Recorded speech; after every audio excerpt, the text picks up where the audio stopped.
이러한 사태가 우리 대한민국에서 있었다는 것은 세계도 안 믿었고 우리 자신도 안 믿었습니다. 123 비상계엄에 이어서 이번 서부지방법원 소요 사태는 정말 다시는 있어서는 안 되는 불행한 사태입니다. 하지만 이번 사태를 통해서 분출된 국민적 분노와 갈등에 대해서 바로 우리 이곳 민의전당 국회에서는 책임이 없는지 우리 의원님들 스스로부터 되돌아보고 반성해야 되지 않을까 싶습니다. 바로 이 신성한 민의의 전당에서 그동안에 거대 야권에 의해서 얼마나 많은 인사 발목 잡기가 있었습니까? 얼마나 많은 탄핵이 남발됐습니까? 그리고 수많은 입법 폭주, 심지어 지난 연말에는 사상 초유의 있을 수 없는 예산 농단까지 있었습니다.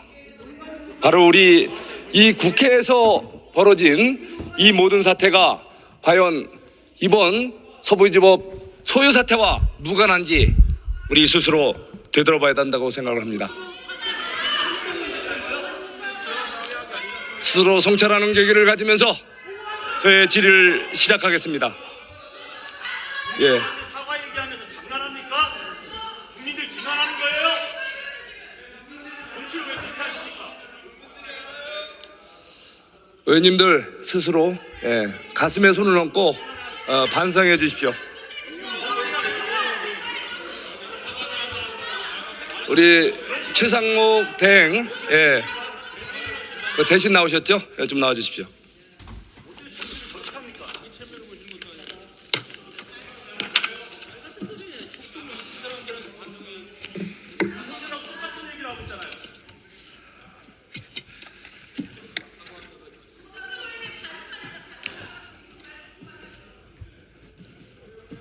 오늘 기재부 1차 관계십니까? 예, 그렇습니다. 예.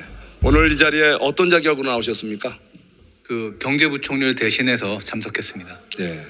경제부총리는 지금 현재 어떤 직을 수행하고 계십니까? 지금 권한 대행으로서 국가바이오위원회 출범식 및 1차 회의를 주재하실 예정입니다. 무슨 권한 대행을 맡고 계세요? 대통령 권한 대행을 맡고 계십니다. 총리 권한 대행은 어떻게 되나요? 총리 직무 대행을 맡고 계십니다. 대통령 권한 대행, 대통령 권한 대행이자 총리 직무 직무대행, 예. 그리고 경제부총리. 경제부총리. 참 삼관왕이시네요. 옆에서 보시기에 어떻습니까? 보시기에. 뭐 저희는 뭐 현재 어려운 상황이지만 최선을 다해서 경제와 민생이 안정되도록 노력하고 있다고 말씀드리겠습니다. 우리가 올림픽에서 상관왕을 따면 명예롭다고 그럽니다. 그래서 삼관왕의 명예라는 표현을 씁니다. 하지만 지금의 우리 최상목 대행, 삼관왕의 명예가 아니고 멍해지요. 이 엄중한 시기에 감당하기 어려운 책임을 한 분이 대통령과 국무총리와 경제부총리의 3개 무거운 직분을 이렇게 멍해처럼 지고 있는 형국가 아닙니까? 예, 뭐 저희는 최선을 다하고 있습니다. 자, 이번 사태 관련해서 보고를 우리 대행님이 언제 처음 보고 받으셨다고 그럽니까? 지금 언론을 보고 오늘 기사에도 나왔습니다. 거의 10시경에 받으셨습니다. 아침 예, 한참 지나고 나서죠? 예, 그렇습니다. 왜 이런 일이 벌어졌다고 생각합니까? 그 말씀하셨던 것처럼 저희 그 사상 초유로 저희 기획재정부에서 장관이 대행 체제를 만든 데서 오는 그 과정과 그 보완하는 과정과 서울경찰청장 부재 등 뭐 보고 체례의 오류 때문에 일부 미흡했던 점이 있었던 것으로 알고 있습니다. 정말 기가 막힌 일 아닙니까? 이것이 내부의 이런 사태였지만 국제적으로 그리고 안보와 직결된 이런 사태가 터졌을 때 이런 일이 생겼다면 얼마나 끔찍한 국민적 참사가 이어지겠습니까? 예, 지금 안보 재난 부분과 관련해서는 저희가 보고 체계를 뭐 나름대로는 완비를 했다고 생각했는데 이번 치안 부분에서는 좀 미흡했던 점이 있었던 것 같습니다. 예, 이번 사태가 주는 의미는 크다고 생각합니다. 국가 이런 유고 사태에서 이런 사태 하나에도 이렇게 정말 대한민국 정부가 정상적인 작동을 못하는데 더 큰 사태가 벌어졌으면 어떻게 하겠습니까? 최선을 다하겠습니다. 예, 다음 이호영 경찰청장님 나와주세요. 대행님.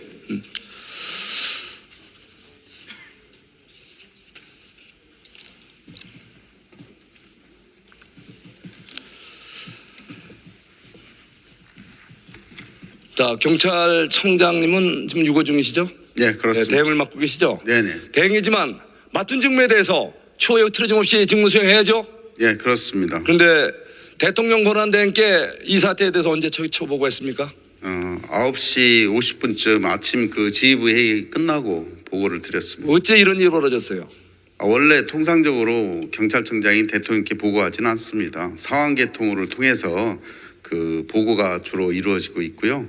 저희들도 새벽에 한 4시 좀 지나서 아마 상황 개통으로 저 대통령실에 보고가 된 걸로 알고 상황 개통으로 보고한 게 언제예요?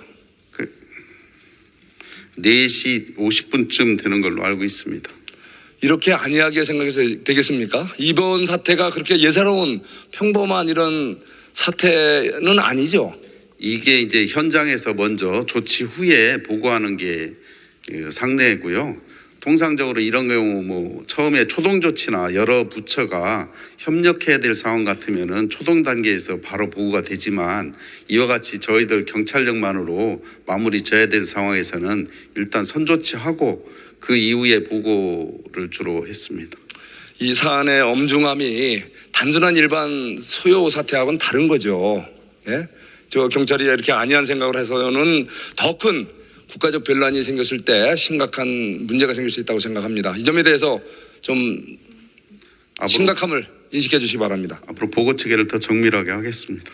자, 이번에 그 사고 당시에 영상 자료들을 보면 경비 태세가 갑자기 이완되는 모습이 보여요. 일부 병력이 이렇게 피하면서 거기에 문이 열리고 거기로부터 이런 그야말로 내부로 진입이 이루어지는데 이런 상황이 왜 발생합니까? 제가 뭐 해원에서 제가 뭐 답변을 드렸는데요. 그 우리 경력 사이로 양쪽에 그 집회 시위하는 분들이 있어서 그때 신체 보호복을 착용해서 잠시 자리를 이동한 것입니다.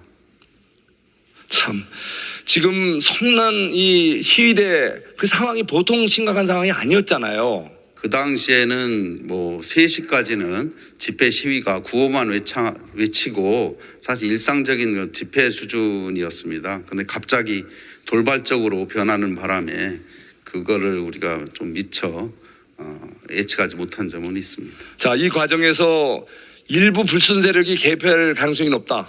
실제 또 우리 언론에 알려진 거랑 달리 다른 어떤 좀 불순한 그 개입도 있는 것으로 확인이 되고 있습니다. 자, 이 부분에 대해서 좀 조사가 이루어지고 있나요? 그거는 아직 사실 확인이 되지 않고 있습니다.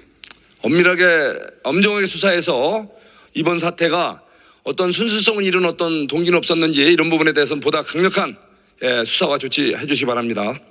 예, 수사 기능에서 철저히 수사할 거로 생각하고 있습니다. 네. 예, 들어가세요.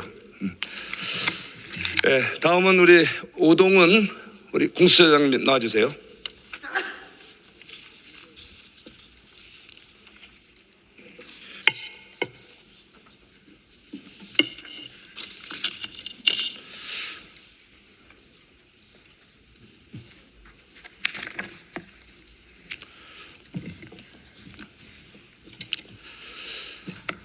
자, 공수처장님, 이번에 대통령에 대한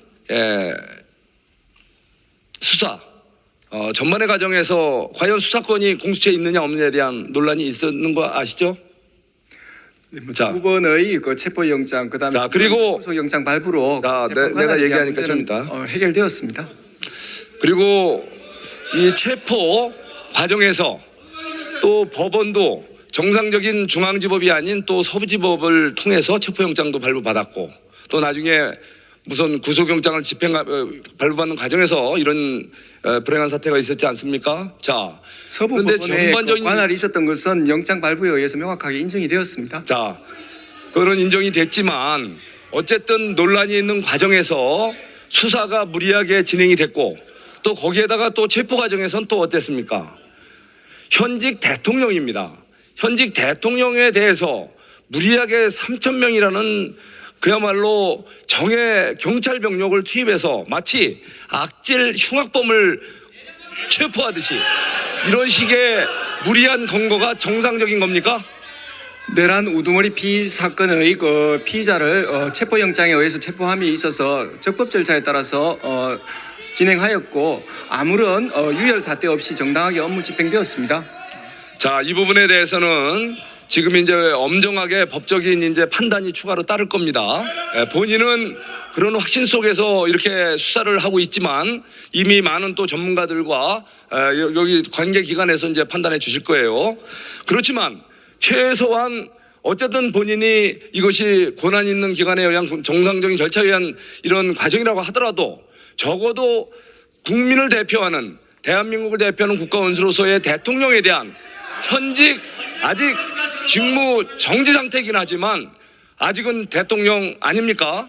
이 부분에 대해서 최소한의 예의와 또 여러 가지 다른 대안적 수사 과정이 있을 텐데 왜 그런 걸 검토 안 하고 이렇게 무리하게 국민적 분노가 치솟고 또 치솟도록 이렇게 강경한 그리고 무례한 방식으로 이렇게 진행하는지에 대해서 한번 얘기해 보세요. 의원님 전혀 그렇지 않습니다. 저희들은 적법 절차의 원칙에 있어서 한치의 어긋남 없이 체포영장을 집행하였습니다. 전혀 문제가 없습니다.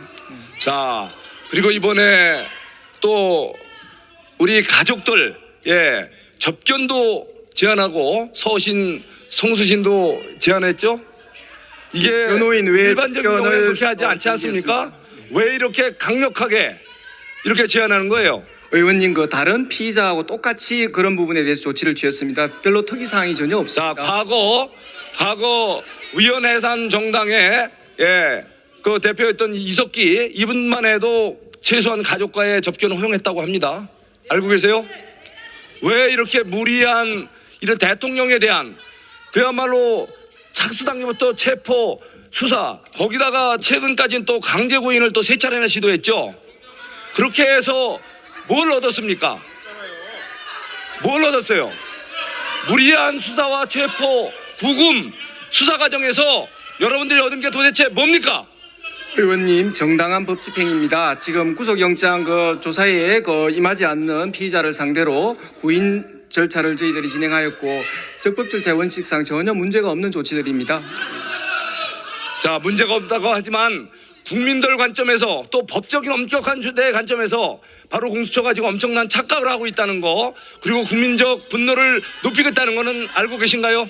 의원님 저희들이 취한 조치를 만약 취하지 않았다면 그거야말로 문제가 될 것입니다. 저희들은 절차상 전혀 문제 없는 조치들을 한 것입니다. 자, 들어가세요. 자, 다음은 우리 헌법재판소 우리 처장님 나와주세요. 이렇게 말을 돌립니까? 그냥 내란이든 비상계엄이든 나는 찬성합니다. 이렇게 얘기하면 되잖아요. 어디에서 보냈습니까?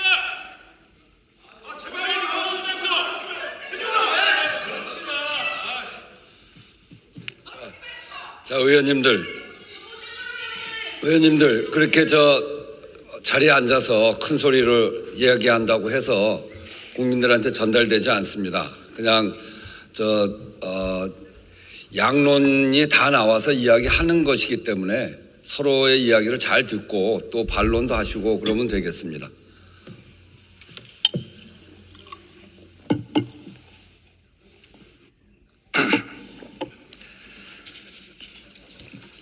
지금 윤석열 정부 들어서 몇 번의 탄핵이 지금 제기됐습니까? 현재 남아 있는 사건은 9건 남아 있습니다. 지금 총리 탄핵에 대해서는 요건도 안 맞았고 지금 권한쟁의 심판이 들어가 있죠. 이거에 대해서 어떻게 처리할 계획입니까? 지금 한 차례 준비 절차 기일이 진행이 됐고요. 그리고 2월 5일 날 2차 준비 기일이 예정돼 있습니다.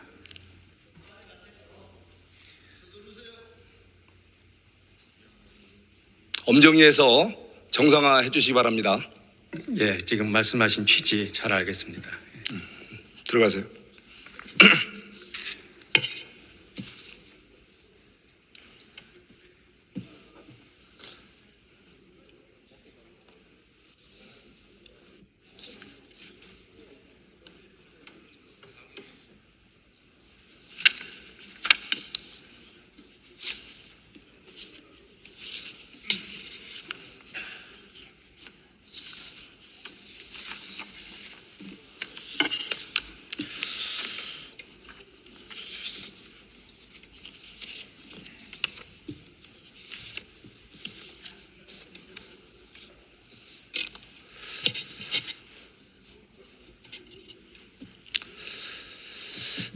존경하는 국민 여러분, 그리고 선배 동료 의원님 여러분, 대한민국의 이런 미중유의 불행한 사태가 벌어지고 있습니다.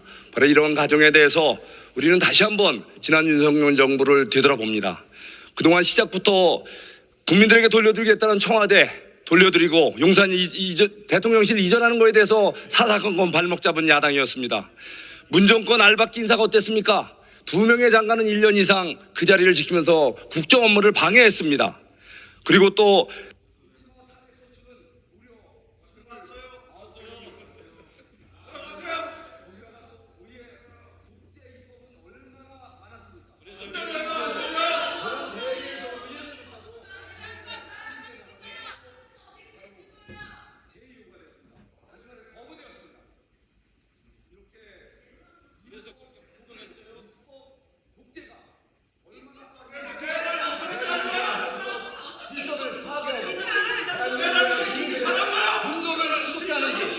여러분들은 지금 광장에 가보시면 느끼실 겁니다. 다시 한번 내년부터 사과하시오. 존경하고 사랑하는 동료 선배 동료 의원 여러분, 우리 다시 한번 이 모든 광장의 뜨거운 민심을 겸허하게 받아들이면서 우리가 이 신성한 민의의 전당 국회에서 국민들의 뜻에 벗어나서 오로지 특정인을 지키고 특정한 자기들의 목표를 위해서 그야말로 무한 복수를 한 건 아닌지, 그야말로 국민들의 가슴에 무술을 박은 건 아닌지 처절하게 성찰하고 반성해 주시기 바랍니다. 내일 모레 이제 명절이 다가옵니다. 여러분들 명절을 통해서 대한민국이 정상화되고 비정상적인 이 모든 야권의 행태가 해소되는 그런 소중한 명절 연휴가 되면서 저의 모든 준비를 마치겠습니다. 감사합니다.